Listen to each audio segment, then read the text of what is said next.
بالله من الشيطان الرجيم. بسم الله الرحمن الرحيم. إنا أعطيناك الكوثر. صدق الله العظيم وبلغنا الرسول النبي الأمي الأمين المكين المجيد الرؤوف الرحيم. حمد صلاة کے بعد اس فقرے سے قبل فاضل نوجوان فاضل محترم نے یہاں کی لوکل لینگویج میں ختم نبوت احادیث طیبہ کی روشنی میں آپ سے خطاب کیا. اللہ پاک ان کے علم میں اور عمل میں مزید برکت اور ترقی عطا فرمائے اور علم نافع علم مصطفی صلی اللہ علیہ وسلم سے نوازے. جیسا کہ معلوم ہے کہ شمائل مصطفیٰ صلی اللہ علیہ وسلم اور عشق صحابہ کے عنوان سے سورہ الکوثر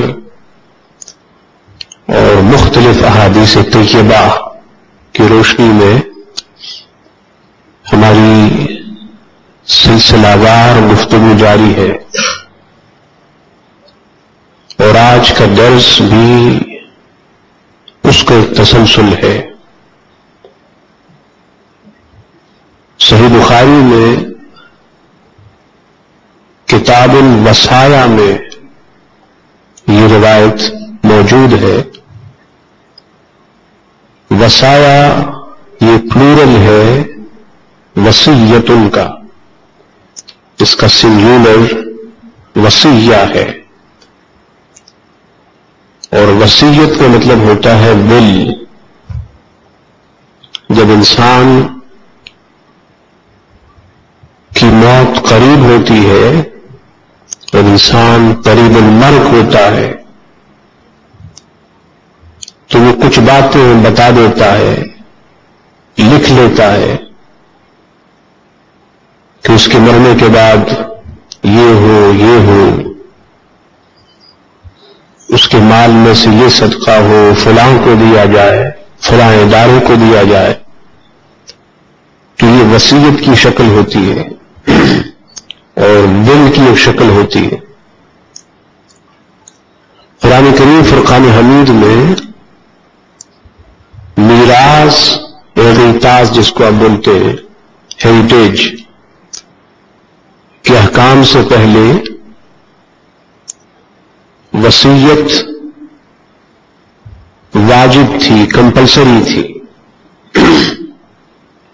یعنی ہر مومن پر یہ لازم تھا اور کمپلسری تھا کہ وہ مرگ اور مرنے سے پہلے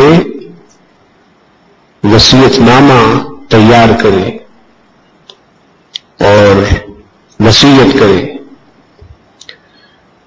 لیکن جب قرآن کریم فرقان حمید میں اعتراض ہیریٹیج کے مسائل اور احکام اتارے گئے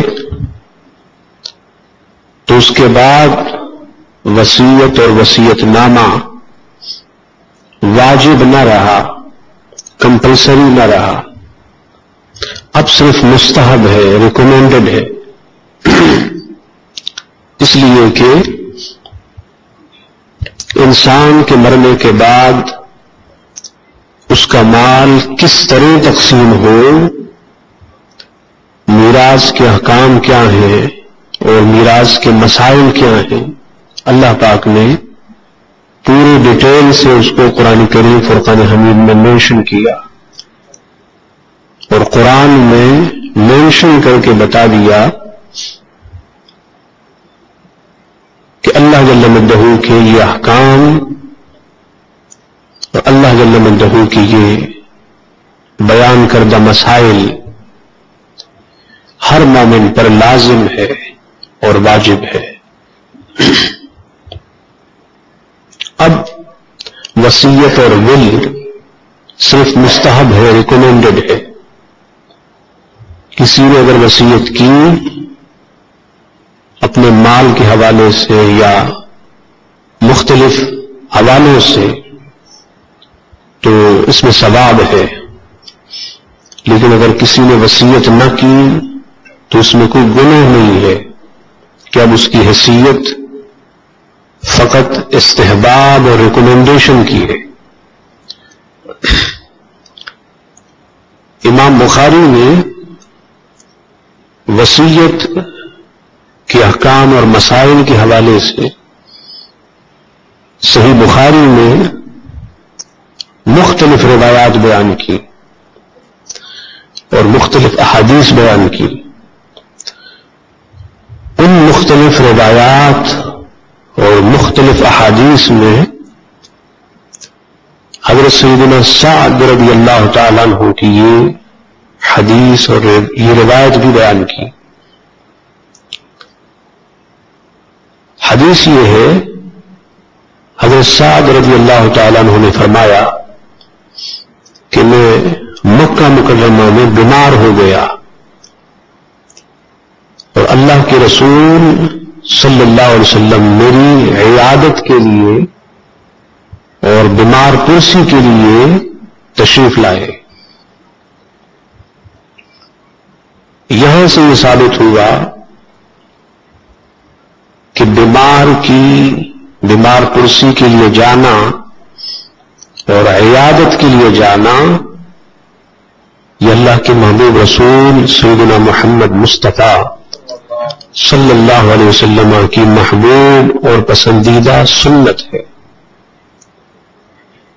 روایت میں ہے کہ جب کوئی کسی بیمار کو دیکھنے جاتا ہے اور بیمار کی عیادت اور بیمار پرسی کے لیے حال پوچھنے کے لیے جاتا ہے تو ہر قدم پر اس کے نام اعمال میں نیکیاں لکھی جاتی ہیں۔ سو بیمار کی عیادت کے لیے جانا یہ اچھے کاموں میں سے ہے اور حضور صلی اللہ علیہ وسلم کی سنتوں میں سے ایک عظیم سنت ہے۔ اور حضرت سعد رضی اللہ تعالی عنہ کی کیا تقدیر ہے، بیمار ہو گئے اور اس بیماری کے بہانے حضور علیہ السلام ان کے یہاں تشریف لے آئے۔ میرا وجدان یہ کہتا ہے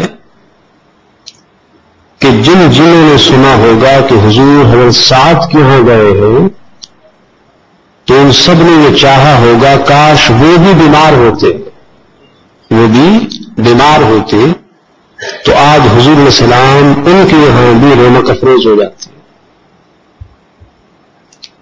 اعلی حضرت کے چھوٹے بھائی شہنشاہ سخن سیدنا امام حسن رضی اللہ تعالیٰ نے فرماتے ہیں کہ حال بگڑا ہے بیمار کا،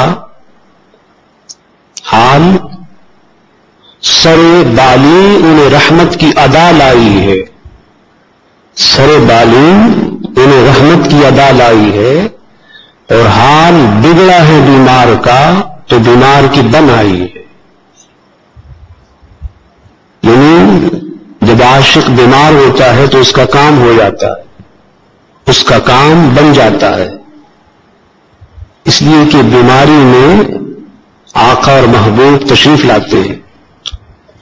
اور یہ فقط حضور کے فزیکل ٹائم تک نہ تھا، حضور کے وصال کے بعد بھی امت کے محدثین اور علماء ایسے ہوئے کہ جو بیمار ہوئے تو خواب میں یا بیداری میں حضور علیہ السلام ان کی عادت اور حال پوچھنے کے لیے تشریف لائے۔ اور اس کی بڑی فیمس اگزامپل قصیدہ بردہ لکھنے والے علامہ شرف الدین بصیری ہے۔ خواب میں حضور آئے تھے نا، کیوں آئے تھے؟ حال پوچھنے آئے تھے۔ علامہ بصیری بیمار ہوئے تھے تو حضور ان کی عیادت کے لیے خواب میں آئے تو آج بھی اگر سینے میں دل میں حضور کا عشق ہو تو حضور آج بھی حال پوچھنے آ سکتے ہیں اور آتے ہیں۔ حضرت سعد رضی اللہ تعالیٰ عنہ نے حضور علیہ السلام سے مسئلہ پوچھا۔ یہاں سے یہ بھی معلوم ہوا کہ اگر کوئی بیمار ہو جائے اور عیادت کے لیے بیمار پرسی کے لیے کوئی عالم آ جائے تو اس بیمار کو چاہیے کہ اس موقع کو غنیمت جانے اور اس عالم سے جو مسائل وہ نہ جانے وہ ڈسکس کرے، وہ پوچھے۔ جب حضور علیہ السلام تشریف لائے تو حضرت سعد رضی اللہ تعالیٰ عنہ نے حضور سے پوچھا، یا رسول اللہ صلی اللہ علیہ وسلم، میرا مال ہے اور فقط میری ایک بیٹی ہے، چاہتا ہوں کہ یہ وصیت لکھوا دوں اور یہ وصیت کر دوں کہ میرا 2/3 مال 2/3 اللہ کی راہ میں صدقہ اور خیرات کیا جائے اور 1/3 ایک ثلث یعنی 1/3 مال میری بیٹی کا ہو جائے۔ تو حضور نے فرمایا نہیں، زیادہ ہے۔ حضور چاہتے تھے کہ اولاد کے پاس ماں باپ کے جانے کے بعد مال رہے، کہ ایسے نہ ہو کہ ماں باپ سارا مال صدقہ کر دیں اور باپ اور ماں کے مرنے کے بعد پھر اولاد زندگی بھر اولاد بددعائیں دیتے ہوئے، تو یہ انصاف نہیں ہے۔ حضور نے فرمایا نہیں، ایسا مت کرو۔ انہوں نے کہا پھر اچھا، میں چاہتا ہوں کہ آدھا مال وہ صدقہ کر دوں اور جو آدھا مال ہے وہ میری بیٹی کا ہو جائے۔ حضور نے فرمایا نہیں، ایسا بھی نہیں کرو۔ یہ دیکھیں حضور کی تربیت ہے کہ حضرت سعد نے یہاں صرف اپنی بیٹی کی فکر نہیں کی، بیٹی کے علاوہ جو اور غریب مسکین لوگ تھے ان کی فکر بھی کی ہے۔ دنیا سے جانے کا وقت ہے تو جہاں انہیں اپنی اولاد کی فکر ہے وہاں امت کے غریبوں اور مسکینوں، یتیموں، بے سہارا بیواؤں کی فکر بھی ہے۔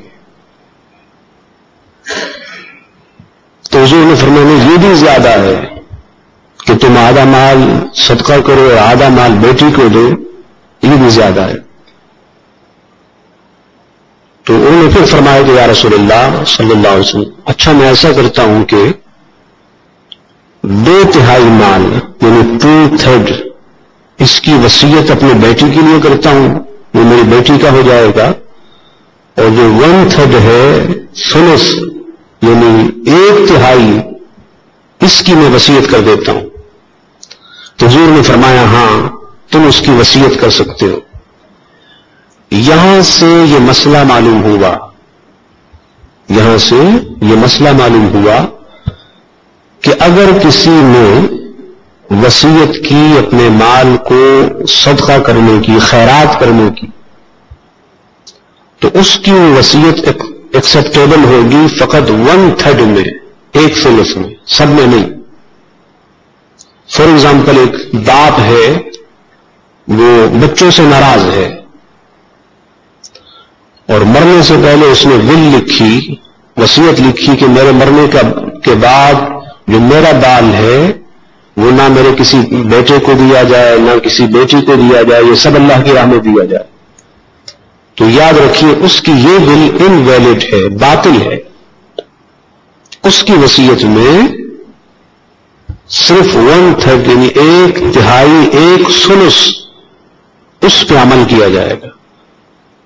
جو باقی مال ہے وہ اس کے ورثاء کا ہے، وہ ایک بار نہیں 1000 بار کہہ دے اور ایک وصیت نہیں 1000 وصیت لکھ لے، لیکن اس کی جو وصیت ہے ول ہے وہ انویلڈ ہے۔ اس لیے کہ جب اولاد کو، خاندان والوں کو اللہ پاک نے حصہ دیا اور مال دیا میراث کی شکل میں، تو کوئی باپ یا کوئی ماں محروم نہیں کر سکتی اولاد۔ حضور علیہ السلام نے ان سے فرمایا کہ ہاں تم 2/3 مال بیٹی کے لیے رکھو اور 1/3 یعنی 1/3 میں وصیت کرو. اور فرمایا کہ حاضر یکفیک، یہ کافی ہے، 1/3 مال اللہ کی راہ میں دینا کافی ہے. اس کے بعد فرماتے ہیں کہ حضور علیہ السلام نے میری پیشانی پہ ہاتھ رکھا اور اپنا ہاتھ مبارک پیشانی سے لیتے ہوئے میرے پیٹ پہ لے آئے، اور حضور نے اپنا ہاتھ مبارک میری پیشانی اور میرے پیٹ پہ پھیرا، اور پھر حضور نے دعا کی. دعا یہ کی مولا سعد کو شفا دے اور سعد کی ہجرت کو کامل کر دے، کیونکہ سب ہجرت کو جا رہے تھے. حضرت سعد بیمار ہو گئے.